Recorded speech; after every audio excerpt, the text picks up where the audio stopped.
Welcome into the Cardinal Squad Show. But it's Benjamin Garcia, host of the Ben Garcia Show mornings on YouTube, and a credentialed Arizona sports media member. Trey Benson is hurt. The Arizona Cardinals need to address the running back room.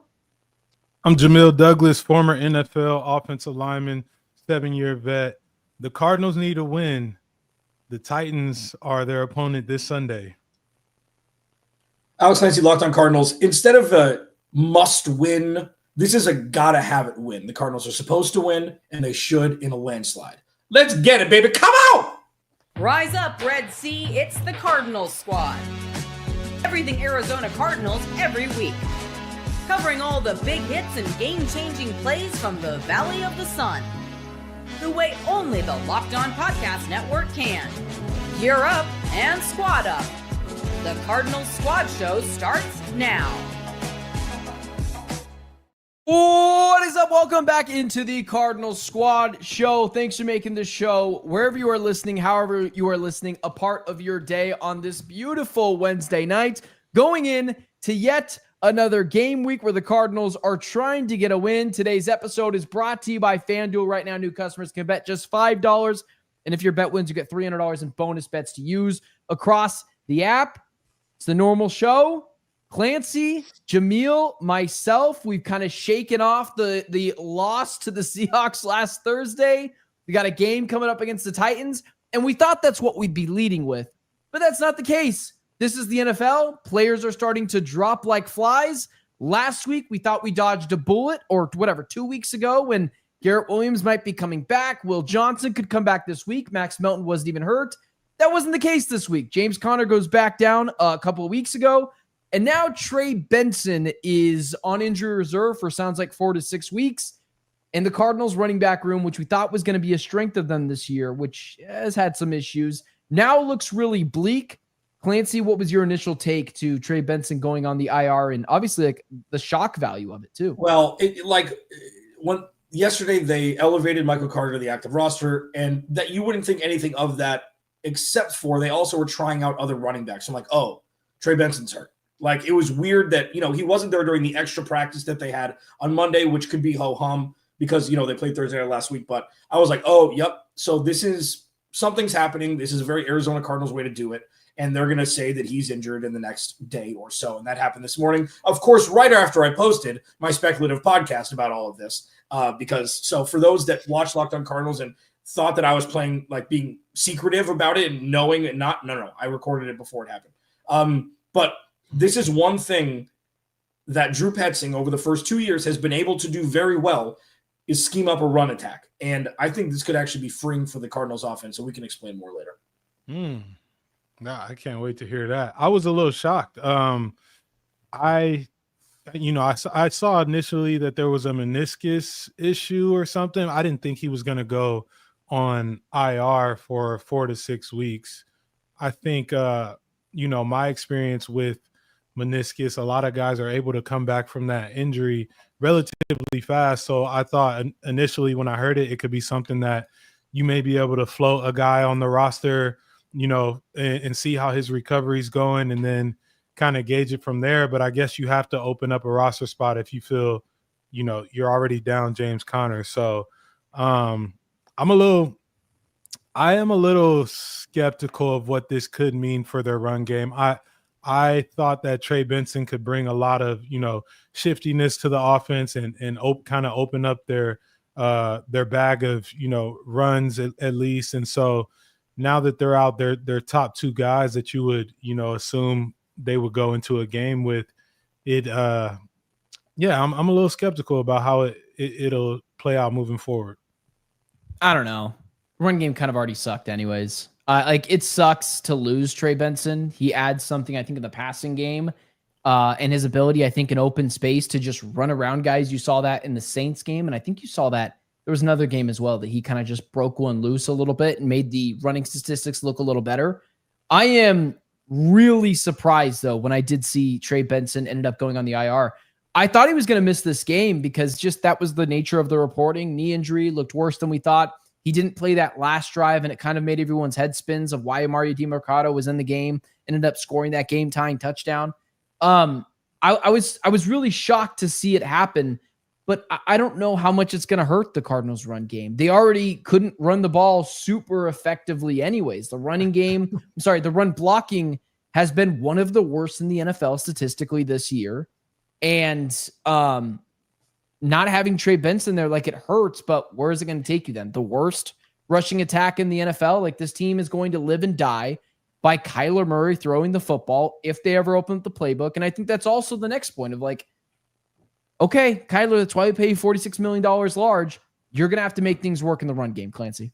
I mean, Kyler's like the 13th highest paid quarterback. So that used to be a thing, and now it looks like a bargain. Highest paid player on the team, though. He's a quarterback. But yeah, I mean, with Amari DeMarcado, so let's talk about the positives of this. There aren't any because you don't ever want to see anybody get injured. But let's speak in the world where this is a positive perspective of it. Both of these guys, Michael Carter and Amari DeMarcado, have been in this run offense before since 2023. They've been a part of it. So, when you have, instead of hiring a hot shot from a different company to come run a role, you elevate a guy that's been with that company for years, who knows the ins and outs, knows the client base, knows all that stuff. That's what Amari DeMarcado is. That's his strength, is that he's been here.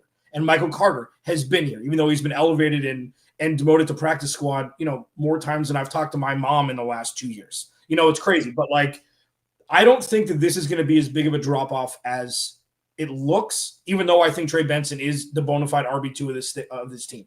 With that said, they've got Trey McBride. They've got Marvin Harrison Jr. They've got to have a game against Tennessee, who's just an inferior opponent, and they've got a bye week in week 8. I think if they were playing Green Bay this week and they were playing, another formidable opponent the week after, and they had their bye week in week 12, maybe he wouldn't go to IR. But I feel like an easy opponent versus the bye week in 4 weeks would lend to just put him on IR instead of playing week by week. Hey, the man has a method to his madness. Listen, Clancy has spoken. I personally think this is going to be, I haven't been too thrilled about the Cardinals' run game. I think this is going to be an issue. Like, I truly believe that. Maybe, I don't know. I'm indifferent. I believe in the guys that they have, but I do think that the run game is going to not struggle, but going to, have some difficulties just given you're down your first two options. And there's always some growing pains when you go to 3 and 4 in terms of your running back room. But let me ask you this. So Kyler Murray is an efficient thrower of the ball. EPA, top 12, top 13. Regardless if the Cardinals are scoring a lot of points or not, he's efficient. Okay, the efficiency is going to drop if he has to throw the ball 10 more times a game. But as a passer of the football, is he a liability? No.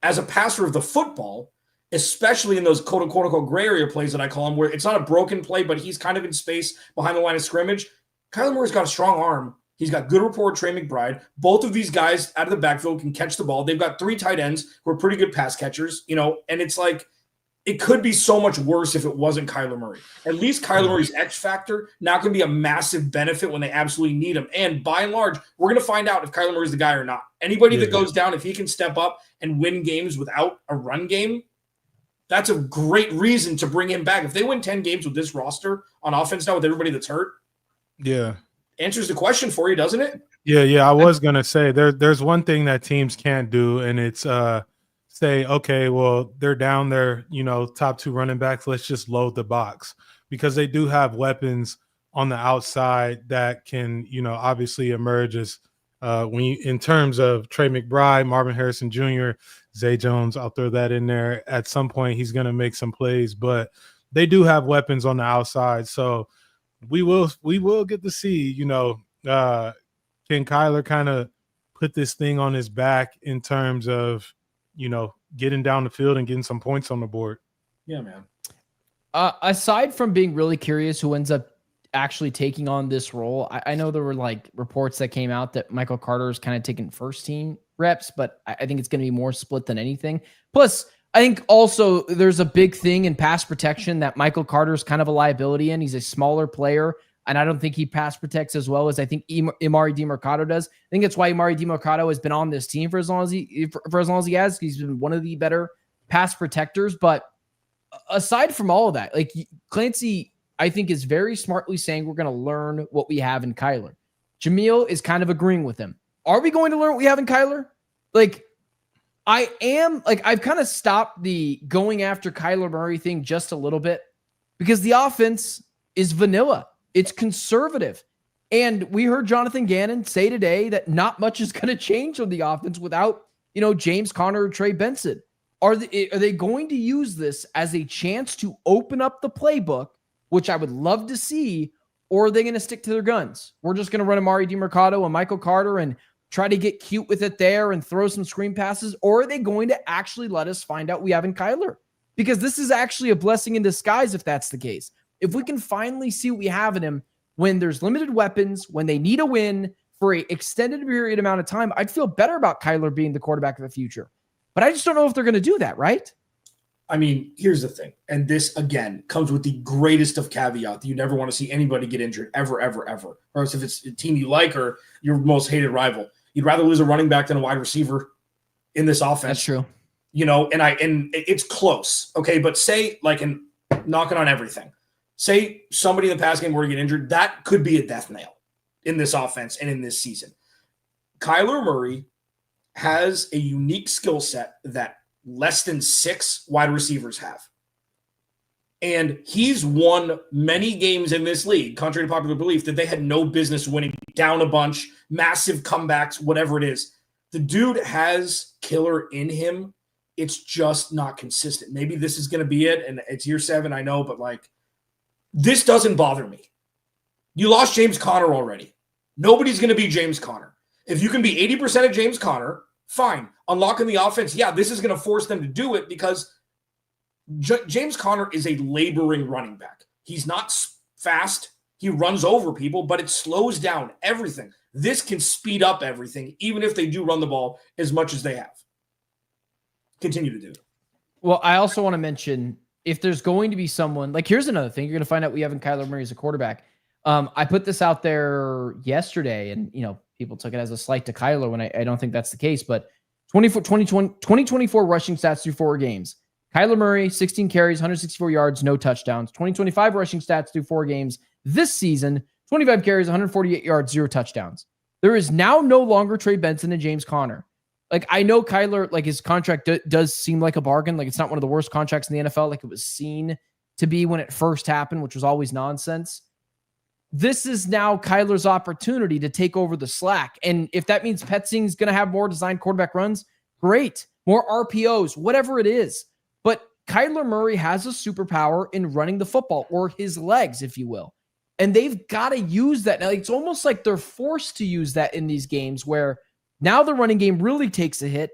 Let's see if Kyler can run free a little bit, make defensive ends think a second on a read option play, and give Michael Carter and Amari DiMercato a little bit more space to work with. Like, I think that's the X factor in all this is, are you going to actually hand the keys over to Kyler, or are we going to see the same vanilla offense that we've seen over the last couple of weeks? Because, like, my guy here in the chat, like, he says, of course they say that. You think they're going to tell everyone that things change? I would believe that if they haven't told the truth for 4 straight weeks.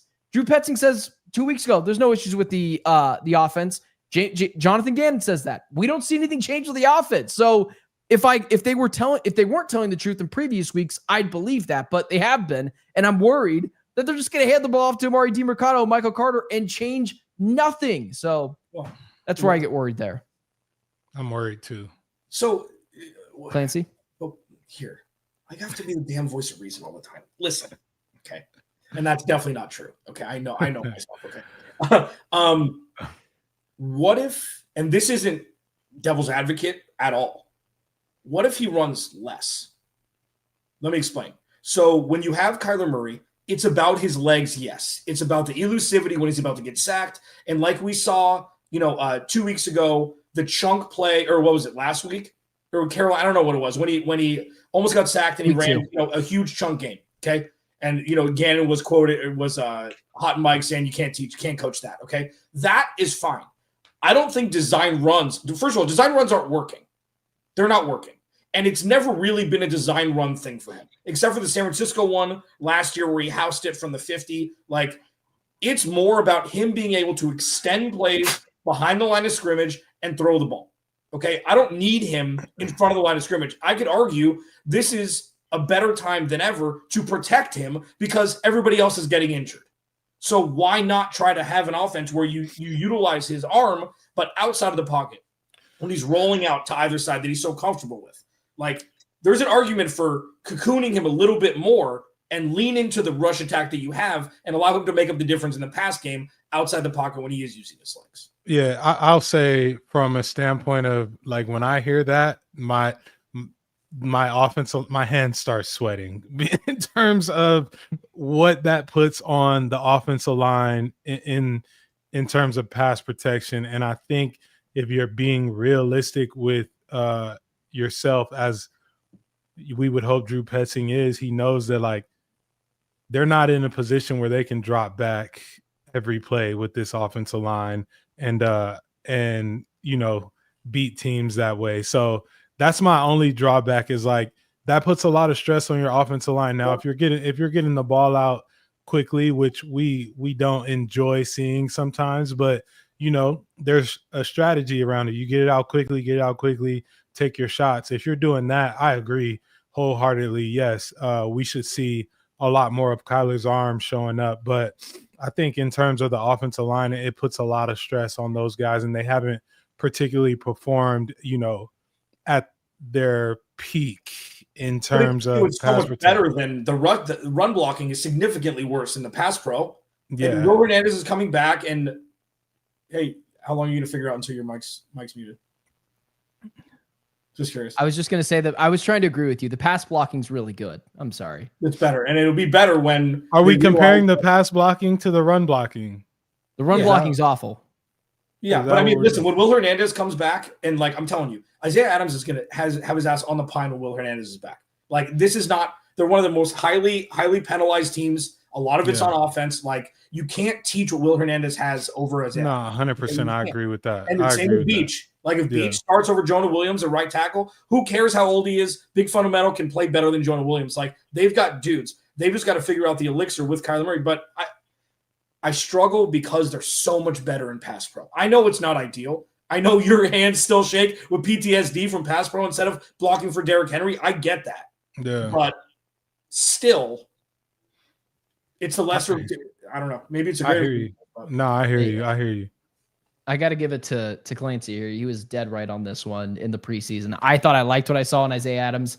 He is 96th out of 101 ranked guards on Pro Football Focus. Not exactly a prized guard right now, and Will Hernandez can't come back soon enough. Yeah, he's a great spot sport. That's what he is. You know, but you don't need that. With that being said, let's jump over. We'll talk about some trade options later in the show, because I think we'll argue a bit about that if Monti Ossenfort should get on the phone, if not, with all these injuries. But let's preview this Titans game against a team that is reeling. Is this not necessarily a trap game, but is this could potentially a get wrong game? We'll debate it next. First, today's show brought to you by our friends over at FanDuel. Right now, the NFL season is here, and FanDuel has an offer you don't want to miss. Right now, new customers can bet just $5, and you get $300 in bonus bets if your bet wins. That's right. Pick a bet, put $5 down, and if it hits, you'll unlock $300 in bonus bets to use across the app. Listen, we've been talking lines over the past couple weeks, and it's one of the things I love doing if I'm ever sports betting with FanDuel. I'm checking out the lines. It helps me test my sports knowledge a little bit. At the beginning of the week, the Cardinals were 9.5-point favorite against the Titans, and I was telling everyone, hammer 9.5 Titans, because I think the Cardinals are going to win this game, but holy cow, that's a lot of points for a team that has trouble scoring points. So that has already changed to plus 7.5. Do I feel better about the Cardinals covering that? Absolutely. But if you don't want to go the lines route, the Cardinals are heavy favorites this week. Put $5 down on them. They should win this game, and you'll win $300 in bonus bets if that does happen. So what are you waiting for? Visit FanDuel.com to download the app today and get started. All right, keeping the show rolling. The Tennessee Titans. I'm going to let Jamil start with this one because, you know, it's his former team. He talks about them all the time. If the Cardinals ever play the Dolphins, we'll never mention his time with them, with how much he dislikes them. But the Arizona Cardinals are going up against the Tennessee Titans this weekend. I don't know how you want to frame this. Is this a get right spot, Jamil? Is this a get wrong spot like I think it could be? Is it a trap game? How do you evaluate this game? And what's like the number one thing you're looking for this week? I'm looking to get back on track as a team in all three phases. Not to say that all three phases have been off track, but I'm looking to check the boxes on what I know our team can be. We know, the Titans are 0-4. There's a ton of noise around Callahan and the play calling, and is the team giving up on them? All type of things. They're not. I think teams are scoring 30 against them, and they're scoring, I think, under 14. So this is a game in which if you want to have a good week of practice, obviously, but going into this game, you should be looking to get back on track. Like there's a good amount. I mean, not to say that this game is going to be easy by any means, because guys are professional and they're going to come out to play. But on paper, the Cardinals stack up against this team night and day different. So and then in terms of the coaching, like the Cardinals should feel good about where they're at, but they just got to go and execute, man. I think this defense is going to have a big day. If I'm just looking at what it is, I think Cam Ward's been pressured almost the highest amount of any quarterback this year. So we could probably look for a lot of pressure to come from the Cardinals. And then offense, man, we got to just, I would say, get on track and go down and score some points on this defense. The big jump for the Cardinals from 2 years ago to this year is they're really bad teams, and the Cardinals aren't one of them. So this is a game where they should win by. I think the FanDuel line's 8.5. I would. It should be 30. And this isn't like a bravado thing. This is shown incremental growth over the last couple of years with concrete things that have happened. It's not theoretical. It's not analytical. It was bad, and now it's not. It's not great, but it's a lot better than what's going on in Nashville. And that's the kind of thing. No Calvin Ridley. Okay, their offensive line isn't great. J.C. Latham's banged up, the first-round pick 2 years ago. L'Jarius Sneed is not what he was in Kansas City 2 years ago. There's no reason on this planet why the Arizona Cardinals should not hold them under 10 points and score over 25 on them. Yeah. But to that point, they had Houston 6-0 going into the fourth or at halftime last week. So this defense isn't anything to sneeze at, but the Texans offensive line is god-awful. And the Tennessee Titans pass rush is god-awful, but it's less awful, that's dictionary, than the offensive line for the Texans. So Cardinals should win by at least 2 scores. Okay. Before I say what I want to say, do we actually believe that the Arizona, you mentioned this Titans defense is, nothing to sneeze at. I'll give you that. Simmons is still there. But the Houston Texans are kind of terrible. They've won one game all year. Their defense is really good. Their offense is really bad. Do any of us really believe that the Cardinals are going to blow out this team? Yes. And I would, why? Why is that? What have you seen? And this is not me going after you. This is me I want to get an actual, analysis of this. 27-3 against Carolina. 27-3. That's you have to take off 6 of those points. That was 20-3 if you're talking offense, correct? I'm not talking offense. I'm talking the Arizona You're talking Cardinals. full thing. Yeah. Okay. Because if the Cardinals, I wonder what the lines are for the Cardinals to score a defensive touchdown. I'm looking at 6 sacks, couple turnovers, maybe 1 return for a touchdown. This Cardinals defense has given up the 6th least amount of points through 4 weeks. So it's proof positive. Will Johnson's going to be back. He's fully healthy all week. Max Melton's another week stronger.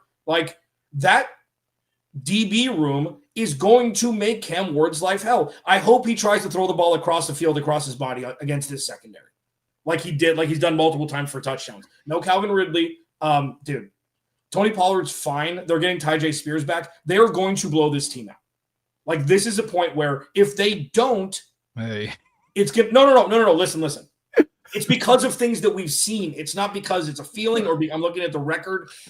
If the Cardinals don't beat this team by multiple scores, it may as well be a loss. Truly, for what the landscape of the rest of the season is going to look like. I don't think it's going to be a blowout. Just so we're clear, Jamil, before you go, I don't agree that the Arizona Cardinals are going to blow this team out, but I agree with Clancy that they freaking should. Otherwise, we got real issues. I just think we're going to have real issues. Here's my thing. I don't think the Cardinals are going to blow them out because I have not seen the foot on the neck mentality from the Cardinals yet. Yeah, that's right.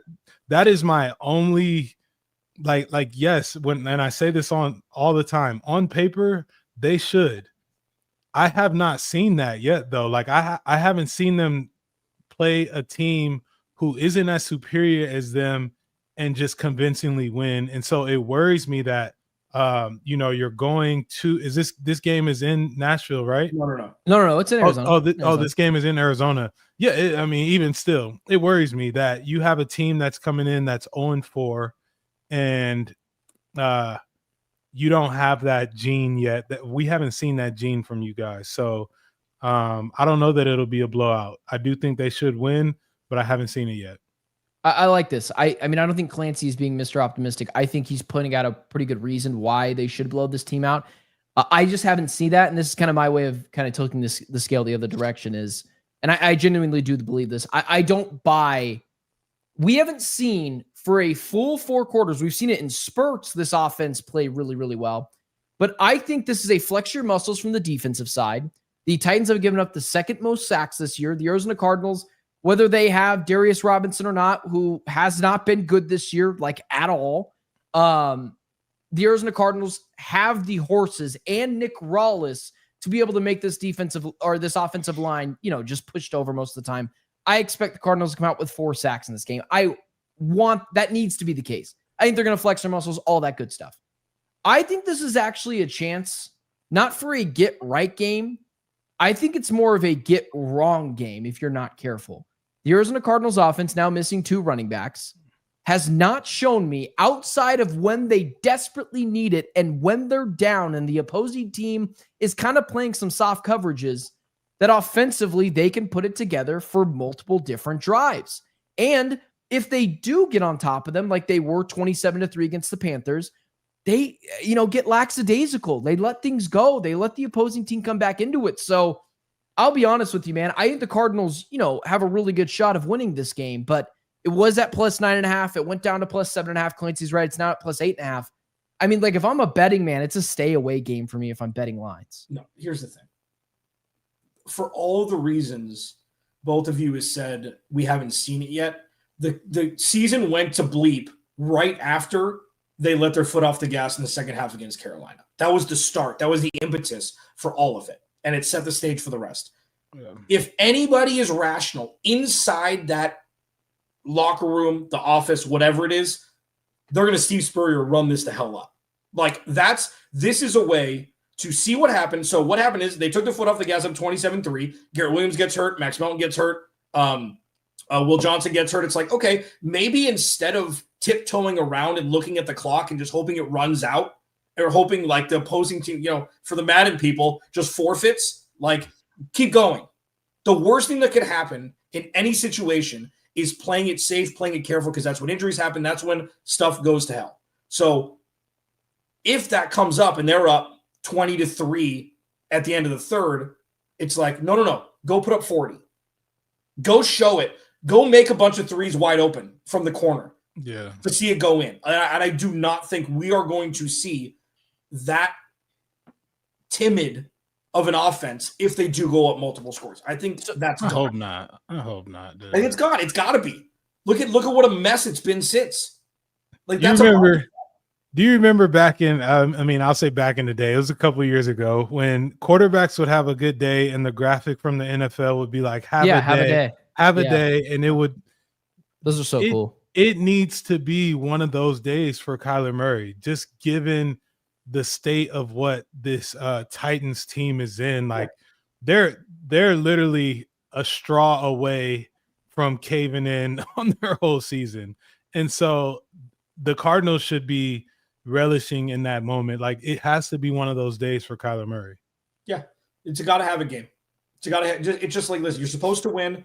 It's not even a get right thing, because it's like get right games are, when you're 0-3 and you're playing a bunny in week 4 to get right. This is, you got it. You're supposed to win, go win, and then go to Indy and play a much more difficult game than you thought was going to happen. But if this game is 13-3 going into the 4th, it may as well be a loss, even though that's dumb. But you know what? This is prove it. Prove that you can do the menial task of beating a really, really bad team that's in transition. Yeah. I'm sorry, I went back for a second because someone in the chat said Cardinals trading for Dameon Pierce. I'm rushing to try to see if they actually made a trade. That didn't happen. I agree. I agree with a little bit of both of what you guys said. Clancy, you're more optimistic than I am. I'm not painting you as Mr. Optimistic guy, Sky, I'm not painting you as Jamil for that being the case. We haven't seen it. And so until I see it, I'm done giving this team the benefit of the doubt. You're going to catch a stray with a dude that's sharing the screen with us? Yeah, he is Mr. Sunshine. That's his thing. I'm Dink. Unless it's talking to you. And your dad. Dude, listen. This is not optimism. It is illness laden if you think that this game is going to be close. If it is close, somebody's getting fired, man. Like, that's not – look at the rosters. Look at this. I think it's going to be close. Okay. So I want to talk about if and when that happens. So let's save that there. But I will say the roster thing, Clancy, if you put the top 10 players in Jamil, if you put the top 10 players of this game, how many of them would be Cardinals? 9, 8? Simmons is on the list. Who the hell else is on the list for the Titans? Maybe it should be a blowout. Maybe Tony Pollard. Maybe. Yeah. So hold on, bro. I know that these are NFL players, dude. Like, I completely understand what I'm saying. There's no way this game is close. Clip it. I don't care. If it is, something very, very wrong happened. I just think something this game's going to be close, guys. This game's going to be close. I think it's going to be close. I think it's going to be a close game. You know why? I think because like I said, we haven't seen it yet. The Cardinals, to me, have not shown a start fast gene. Okay, we had the game versus the Panthers in which, they got a quick turnover and that kind of propelled them into it. But right. I think we're going to be sweating in that first half. I'm not going to lie. And I think in the second half, the better players will take over and the Cardinals will be more superior and win this game. But I do think it's going to be close. It's going to be a control thing. I want them to be in control for the majority of the game. If it's control, the points will come. Touchdowns, not field goals. Yeah, I mean, I think they're going to put up a 30-10. I think this is going to be the breakout for the offense. You're going to see Marv, and yeah, it's going to be good. Clancy's I want to go after Clancy, but he's making a lot of sense. I'm the more rational one here between the. I will concede. I think you're making a lot of sense, Clancy. Jamil and I have been watching this team over the last 4 weeks, and we're wondering if you're watching the same team as all. No, I am. Been let down. The second half of the Carolina game, when you compare it to this one, if they do that, that's malpractice. That's like you can't do that again. If you're going to do that, just pull Kyler and let Jacoby go. The goal of Sunday is to have Jacoby Brissett play the majority of the fourth quarter, not because of injury, but because they're up a lot. Oh, man. I would agree with that. I would love to see Jacoby's not coming on the field unless something happens. No. If they're up, 30-3 going into the fourth, you're seeing Jacoby Brissett. He's talking about a blowout. Yeah, which I would agree with. I know what he's talking about. Jacoby Brissett's jersey is going to be clean. Is that what you're saying, Jamil? Hey, next segment. Okay. 27-21. Let's move on to some Cardinals trade options. There's a game this weekend. They're shorthanded. Maybe it's not someone for this week, but let's talk about some names for this team that has playoff aspirations, but guys are kind of dropping like flies. But first, got to talk about our friends over at Mazda. Mazda crafts cars for those who do more than simply move. Listen, my mom and my dad both own a Mazda. And I got to be honest with you. Very smooth vehicle. Better than the, junk that I'm driving outside. Very smooth from footwork to breath work.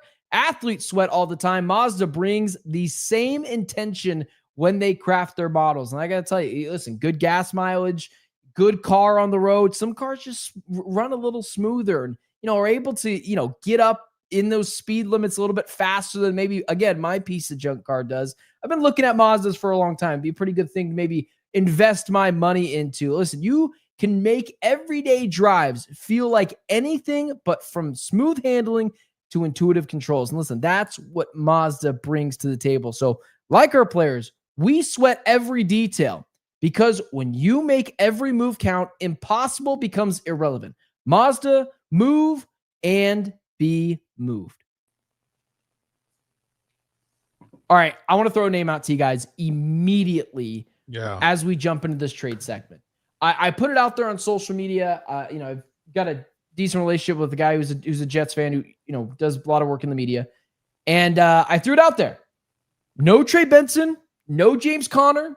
Breece Hall is in a contract year. He has never had 1,000 yards rushing the football, despite like 1 year at the end of the game where they just kept pounding him the rock, trying to get him to 1,000 rushing yards. It never happened. But I think that's the serviceable guy for a team that has playoff aspirations that probably won't cost you a ton, but maybe see what you can get out of him. And potentially maybe he's the James Conner replacement next year or part of that 1A, 1B backfield with Trey Benson. I think Breece Hall makes a ton of sense. I know Alvin Kamara's out there, other players, but listen, if we're talking about trade options, I think Breece Hall makes a lot of sense. Would you give up a third, fourth round pick for one of these guys? The issue is Breece Hall ain't going nowhere because Braylon Allen just went on IR with the torn MCL. So he's now the prize pick for the Jets because they don't have anywhere else to go with running back in my eyes. I think the one person that I believe would fit in this offense is Alvin Kamara. I don't know if you can make a play to go get him, but I think in terms of this being, a pass-friendly back who can also run every scheme in which, this is not a shot, but the Cardinals don't specialize in one thing in the run game. And I think Alvin Kamara does a lot of things well based on whatever scheme he's in. But I just don't think that Breece Hall is going to get moved now that they've lost their number 2 guy who they were kind of trying to phase him out with. I don't think it's happening. Yeah, no way. Like, Monti Ossenfort wanted to upgrade the offense. He would have done it this offseason. And I know that James Conner got hurt, and I know that Trey Benson got hurt. Trey Benson's not out the entirety of the year. They can bridge this with it. Like, this is a scheme thing. This isn't a talent thing. And, yes, it is a downgrade from James Conner, which is a downgrade to Trey Benson, which is a downgrade to now. You'd think. Trading, like, this is Monti Ossenfort completely changing his stripes. Like, it ain't going to happen. Alvin Kamara is set to make, I think, $11 million in 2026. He's 31 years old, and he breaks down at the end of every year because he's had a lot of miles. He got Arian fostered, man. Like, all they did was use him over and over and over again when he was great out of Tennessee, and this is where it is now.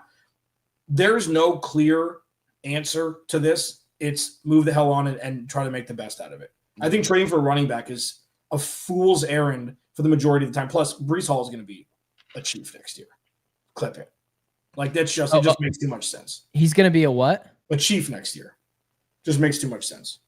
Well, yeah, the Alvin Kamara one, like, I would agree with Jamil, does make a lot of sense, but also to Clancy's point, makes $11 million next year. He's an $18 million. He's a $27 million cap hit between these 2 years, an $18 million cap hit next year as a 31-year-old. Like, you're probably not paying that. I think that's why people haven't tried to sniff around the Alvin Kamara tree already, is he's just owed too much money. So I got Clancy's answer on this, but Jamil, are you like out on making a play for bringing someone in the trade market for a running back? Or is it just not worry you that much? Well, I mean, I think it's tough in terms, like Clancy said, like trading for a running back now it's almost frowned upon. There's not a lot of names out there in which you can go get that I think you feel solidifies your offense. And I don't know that the Cardinals are in the mode of thinking if we just get a running back that puts us over the hump. Like, I just don't. You would be doing it to kind of cover your back end in my eyes. Like, you're not doing this to, make a run for, the playoffs or the Super Bowl. You're just doing it because you lost your top 2 guys and you feel like, maybe this guy can help us. But there's no name out there that you say, oh yeah, this puts us over the hump, that would be available in the trade market. Yeah, and you got to think, like, if you told me they trade for a wide receiver, I'd be like, okay, I can get on board with that. I mean, because you're making your strength even more of a strength at this point, and I know it's splitting hairs because the offense hasn't been great. Yeah. But it's like if you want to have an offensive guy pop, like I talked about, Bleacher Report had the Cardinals trading for Tyreek Hill, obviously, before the season started for a second-round pick. I'd be like, yeah, like I could get behind that because there's limitations with the run game and what a running back can do in this offense and what we've seen this year. If you want to take a flyer and bring in a wide receiver, like I wish T. Higgins hadn't gotten paid. I would take a 1-year flyer on him for a third rounder or something, like somebody, a bona fide dude who can line up with Marv, ready-made dude. Yeah, but I'd much rather trade for a receiver than a back at this point. Yeah. If you had to pick one. Is there okay? So fine, receiver back. I can buy both those conversations. I won't push back on it too much because I get it. Trey Benson will be back. Instead of saying what position would you want to trade for, how about this? Because it's the first time we kind of had these trade discussions. I can't remember. I don't know if they moved the NFL trade deadline. I know it used to be week 8. It might be week 9 now. Regardless, when do you know when the Cardinals should be a team that starts buying? Because like right now, they already have expectations or aspirations to be a playoff team this year. And over the past couple of weeks, I know we're not talking playoffs. They have at least slipped away, even if it's Clancy's percentages of like 10%. Do you feel like Monti Ossenfort might feel the heat a little bit to go bring someone in? And when does that happen, Clancy? After Indy. If they win these next 2 games and you see Green Bay staring you in the face and then you have your bye week where you have a new player that can come in and learn the ropes and, learn the systems with the week off, even though, obviously there's not as much practice there. Like I would say after Indy, if they win convincingly in Tennessee, it's going to be a tough matchup in Indy. We saw the Rams come back and beat them in a high scoring game this past week. Like if they go to 4-2 and you're staring Micah Parsons in the face and you want to bring in a talented guy at that point, I think it's after Indy. Is there a position that you would go after? I mean, I think if there's one, it would be wide receiver. Like there's not anybody else. So you're not bringing in a corner. You're not bringing in anybody on defense. Like the defense is fine. The defense is fine. It feels like to me, the offensive line could use another guy, but again, that's cosmetics at that point. You don't really know exactly what you're getting in any of those guys. So, as we bring Jamil back on here, Jamil, we'll just have you jump right into the conversation. But is there a position that when it does become time that you would say Monti Ossenfort should take a flyer on? No, or is there nothing yet? I agree. I agree with what Clancy said as far as if there's a receiver that's available. I do think that we know Trey McBride is wide receiver 1 for this team, but I do think in terms of freeing up some pressure on Marv to be that guy, I think another big receiver would help. So again, though, like to me, there is no one player that I can say would put this team over the hump that would be available. Like I just don't. I think this roster has enough in terms of the guys that are there. So it's tough to just pick someone that would be available to uplift this team. Yeah, I mean, and to get ahead of all the comments that are going to say, well, they could have done that in the offseason. They didn't need to before James Conner got hurt. Like, this isn't like they should have done it then. This is a completely different world we live in now, especially after this morning when Trey Benson went on IR. Like, you need to lean into Kyler Murray either doing it or playing terribly, and you find out. All of these things are not good and incredible at the same time because you're going to see what Kyler Murray is. And it's like, well, it's 7 years. Every year has been different. It's like he's played for 7 different teams in 7 years. It's not the same. Plus, anyways, they can 100% be buyers. Now, the question is, there's no world, and this isn't a question. It's pretty much a rhetorical. There's no world where they become sellers, right? Like how? Like, and I'm not saying they will. They're 2-2. Like nothing's happening. But you're not going to be trading Budda Baker. You're not going to be trading because the defense is ready. You're not trading Marv. You're not trading Trey. Those are the only 2 tradable pieces on offense. Like, there's no world where it could go the other way, right? You can't, man. Checking a box. I'm just checking a box. You can't. No. Bro, it's a crazy world. You can't, because at that point you'd be metaphorically or at least cosmetically showing to the world you're kind of understanding what you are. And if you're Jonathan Gannon, yeah, exactly. And if you're Jonathan Gannon and you're Monti Ossenfort, because Monti Ossenfort's draft class to this point has not been great. Even last year's has not shown to be great. So you're starting to wonder about Monti Ossenfort at least a little bit. And you're starting to wonder about Jonathan Gannon a little bit. And I don't think either of those guys are ready to punt on the season, even if it means getting back a 5th-round pick for Zay Jones or whatever. I don't think they're going to do that because this team's got to do everything they can and more to try to make the playoffs and show everyone, like, look, we're progressing, or hey, we just missed the playoffs because we had a little too many injuries. That's what it was. It wasn't because of our gross incompetence, Jamil. Yeah, no, I agree. I don't think there's a situation in which this team tells you that they're now willing to get rid of pieces because you're almost like you're not in the phase of, I don't want to call it a rebuild, but you don't even want to start that, like I feel like if I think the next move for this team is the offensive coordinator position. Like I don't think it is the you start to kind of diverge into players. I think it's going to be what can we do to produce more on the offensive side of the ball. The only thing that's ever surprised anybody from this front office and coaching staff is when they traded Josh Dobbs. It's like, holy crap. Yeah. That is what? Like what? Who? He's been great. He's been awesome for the team. And then you trade him to Minnesota. It's like, well, that was sinister. That was wild, and it's like, okay, so if you have that in you, why not use it for good? And I'm not saying that was bad. It's the NFL, and he's a backup quarterback, and Kyler got whatever. But and he was fine in Minnesota. He won a handful of games, and he's been great. He's one of the more beloved, C-tier quarterbacks in the NFL.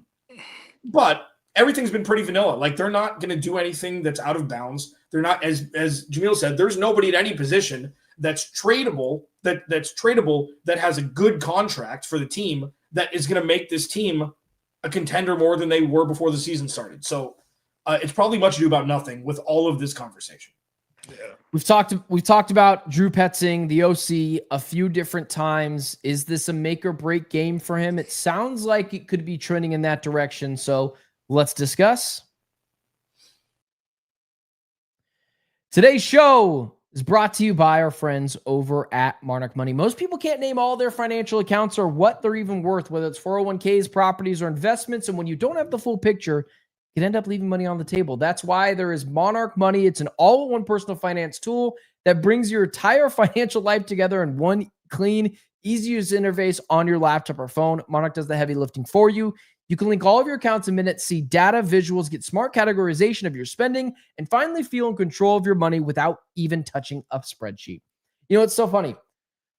I've told this to you guys a couple of times. Me and my wife are closing it on a house. We're super stoked for it. It's going to be a great time. Can't wait for it. But getting a house means things are going to be a little bit more slimmer in the financial department. We got to make some cuts. And yesterday, we're making some cuts. We find out we're paying for Discovery Plus. I've never watched Discovery Plus. Had I been using Monarch Money, I would have saw that useless streaming platform that I was using, cut it, and probably would have saved, I got to be at least $100 at this point for how long I've been paying for it and just didn't notice. Don't let financial opportunities slip through the cracks. Use code LOCKEDONNFL at monarchmoney.com in your browser for half off your first year. That's 50% off your first year at monarchmoney.com with code LOCKEDONNFL. Closing out the show, before we get to predictions, because Clancy's got them winning 70-0 with Jacoby Brissett playing the entirety of the second half, and Jamil and I, we think it's going to be closer, but we'll take the Cardinals to cover, or we'll take the Cardinals to win this game. We can get deeper into that in just a second. What I think is more interesting, and I mentioned this on my show earlier, is if the Cardinals lose, let's go DEFCON 1. If they lose or win 15-14, does Drew Petzing still have a job the next day? Not should they, but will he? Will he have a job, Clancy? If they win, yeah, he's gonna have a job no matter what. They're not losing this game, dude. This is not something. I'm sorry, but if they lose, if the aliens finally show up, we've been waiting for them. We're in week 5. They ain't showed up to State Farm Stadium yet.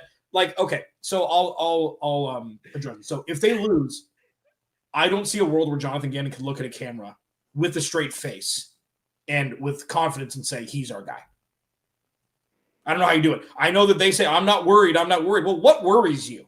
Maybe a close game against Tennessee that you should have blown them out and maybe you eke by. It's like, does that worry you? What worries you? Because we've never heard anything of coaching staff. I know coaching staff is supposed to use coach speak and stuff and keep things tight to the vest.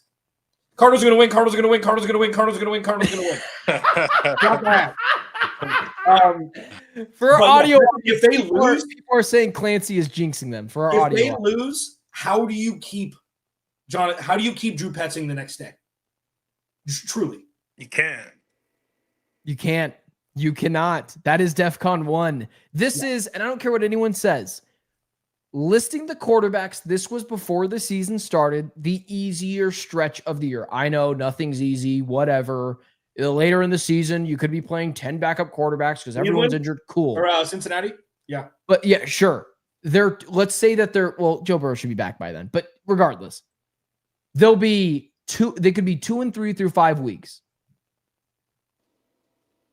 I think Drew Petzing gets fired because if you stick with this guy through DEFCON 1 and tell us all again and gaslight us all again that the offense is perfectly fine, we are the problem, not the offense, Marvin Harrison Jr. and Kyler Murray not being on the same page, it happens all the time. They'll figure it out. He's got to go. Like, there has to be major changes for something that catastrophic. And yeah, he'll probably still have a job even if the Cardinals win. But I don't know, man. I wonder if they'll still do it. I wonder if they'll stick to their guns. That would really change my opinion about Jonathan Gannon. But I don't think, I know, the aliens coming to Earth, sure. But like, they should have blew out the Panthers. They should have blew out the Saints. Both chances those teams had a chance to win, had a chance to tie those games. They actually had a chance to win them too. They could have gone for 2. And they didn't blow them out. So I can't subscribe into this notion now that they're just going to blow out the Titans, who Brian Callahan is being talked about like we talk about Drew Petzing. This could be the dude's final stand before he actually gets fired. The Cardinals have to be the team that puts the nail in the coffin, and Cam Ward's got a new head coach next week. So yeah, man, I'm not gonna lie to you, Clancy. You can see the worry in my eyes. I'm concerned that this game's going to be much closer than you think, and God forbid that they could actually lose this game. Jamil, please back me up here. Back me up, Dunk. Back me up, Dunk. Listen, I've already said it. I think we're going to be sweating this first half of this game. I believe that if this is a game in which the Cardinals have 80-something yards in the first half, Drew Petzing's gonna be out, guys. Like this needs to be one of those ones where, like I said, it's a half a day Kyler Murray type of day. So whatever Drew's got in the bag, he needs to bring it out, because this is not the time to play conservative. You've got a team who is wounded, they're down and they're out, and the last thing you want to do is be in a position where you don't go down and score points early and often to put this team away, because the last thing you want to do is have them think that they're in a game in the fourth quarter and now the game is winnable. So I'm a little nervous. Clancy. You said blowout. I'm going to be watching this game expecting a blowout. I may put my condo on the market if the Cardinals. I'm so I might not worried. be an Arizona resident if the Arizona Cardinals lose this game. I'm so worried if this game's close. I don't think they're gonna lose. I don't think they're gonna lose. No, I don't think so either. I do think it's gonna be a close game. What is close to you? Like, I'm not being sarcastic. Like what is a final score? What would a close game look like to you? I think we're looking at like a low scoring. Say it, Jamil. Let's call it 14. Yuck. 14. That's the winning score is 14? 14 to 18. Let's call it that. Okay. I mean, I think that might be score-at-gami. Yeah, whatever. I'm looking at 21. 14. Like I think close is not covering the spread, which is 8.5. I don't think the Cardinals are. That's just, I know we're not a betting show. That's a lot of points for a team that can't score the effing football. Like, it's just a lot of points to have to cover. So I'm going to bet nearly 10 points. Like, I would say, I would have to say that I think this team wins. Let's say 20-14. We see too much Chad Ryland in this game. Like, I want to be with Clancy. I hope he's gloating in us, but like, I just can't buy it. I would have been with him 2 weeks ago. I hope so too. I just can't buy it, Clancy. 27-13. 27-13. He already knocked down from 30 points. He said 27. I mean, you got the line moved. The line moved. Okay. 27-13. It's and the problem is going to be there's going to be a defensive touchdown, so it's only going to be 20 offensive points. Here's the thing. The Cardinals, like, this is my prediction. Okay, if we're going to talk Yahoo Fantasy, the Cardinals are the highest scoring fantasy defense in Week 5. Like, and that's to say Minnesota's playing Dylan Gabriel in the UK in his first start against Cleveland. The Cardinals are still going to be the highest scoring defense. Easy listen, bro. You must be getting carpal tunnel right now. Give your fingers a break. No, keep it coming. Listen, we appreciate all of you. But you got to understand, like, in a vacuum, I'm the rational one, right? In a vacuum of roster, coaching, talent, irrespective of injury, I'm the rational one here, right? Like, if this was week 1, you wouldn't be saying this. If we didn't see Carolina come back, you wouldn't be saying this. No. Use your big boy words, Jamil. It's in a Charlie Chaplin movie. What the hell? 27-21. 27-21. If it was week 1, no, I wouldn't be saying it. But it's not week 1. Yeah, I know. It's not. I just wasn't expecting this from Clancy. I thought we were all going to be in agreement. I don't know. Like, because it has to. When I say it's got to have it, that's why. It's not how you win. It's how much you can punish a team you're 100% supposed to punish. On paper, I know this is with the ultimate respect, okay? If they don't win this game if they don't cover, if they don't win by 10 or more, something's like categorically wrong that won't be fixed. This is the perfect time to play a team that may win 2 games this year. And if they can't take care of business, you're going to go get eaten up by Shane Steichen and Daniel Jones, and then by Micah Parsons, and then by the 49ers and the Seahawks after the bye. It's going to be ugly, and people will get fired.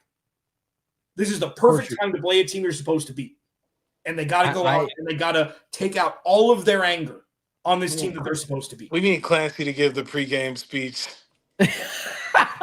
I'll differ it. Yeah, no problem. Who would you speak to? Who would you look at while you're giving the speech? Who are you looking at first? Petzing. I ain't looking at the players. You're grabbing him, you throwing a helmet on him and grabbing him, eating a W right in front of him? Sit on my lap. Come on, let's have a conversation here. No, listen, I think this is the right time for this to happen. And listen, if it does happen, it's gonna be like, oh yeah, that makes sense. I understand that we're all gun shy here. I totally get it. And I am too. Like, I'm glossing this up a little bit, but if it's not now, it's never going to happen if it's not Sunday. Would you agree with that, Jamil? 100%. Okay, so if there's some sort of animal instinct of fight or flight and they choose fight, we'll see it on Sunday. Yeah, that's pretty much what I mean.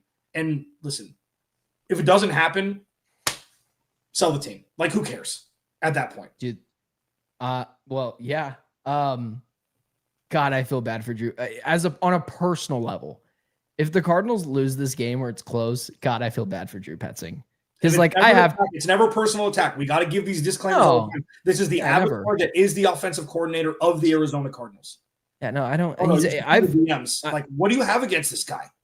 Why do you hate this person? It's like, bro, chill. Like, people that ever think that it's ever personal, like it's sports. Like, the dude gets to go home to his family. He lives a great life. Good for him. I've talked to Petzing before, just in pressers before, and I've seen that he's actually a very nice guy. People really enjoy Drew Petzing. I actually think it's part of the reason why he hasn't got fired yet, because Jonathan Gannon just thinks he's a really good dude and speaks to everyone really kindly. So, yeah, no issues with Drew Petzing. Do you have trouble criticizing former players and coaches, Jamil? No, but I do understand that everyone's out there not trying to mess up. You know what I'm saying? So Yeah. I don't have a hard time with it. I feel like I've been pretty critical of Drew Petzing thus far. Which player do you think isn't hated enough the most? Isn't hated enough the most? Dog, I don't know. That doesn't even make sense. I don't like that. That doesn't hit my brain. Who's the it? right Who way. is who is it? Sorry, who would you say isn't hated enough? What player? Pick out someone. Is it Mike McDaniel? Coach? Yeah, I'll let you go, Coach, because I wanted to point out the Dolphins. I don't think people hate Mike McDaniel. I don't think people hate Mike McDaniel. He's a nice guy, but I don't know, man. You're gonna have to let me think about that one. Yeah, we try to get you in trouble. At least we took 3 weeks off on he that. does this every Any show. social security number for me? Every show. Any Every dirty show. Join me. Somebody. It's like, what are we doing here, guys? Jamil, join me. Throw a couple of haymakers, man. I will not join you. With that being said, we are all rooting for the Arizona Cardinals, not just the people, but the team to come out on top, win 40-0. We want Clancy popping champagne and keeping his condo that's not going to go on the market. But we'll see where it lands on Sunday for a team that has let us down a little bit this year. For our mental health, do it for us. God, dude, Please. I will be like, listen, man, I've taken the fandom has went to the wayside for me, especially, when it comes to doing this stuff. I think it's better shot to be able, be taken a little bit more seriously when we do this kind of stuff, so it doesn't come off as being biased. But I was really hoping for this team to be better than they are, because it would just be better for everyone.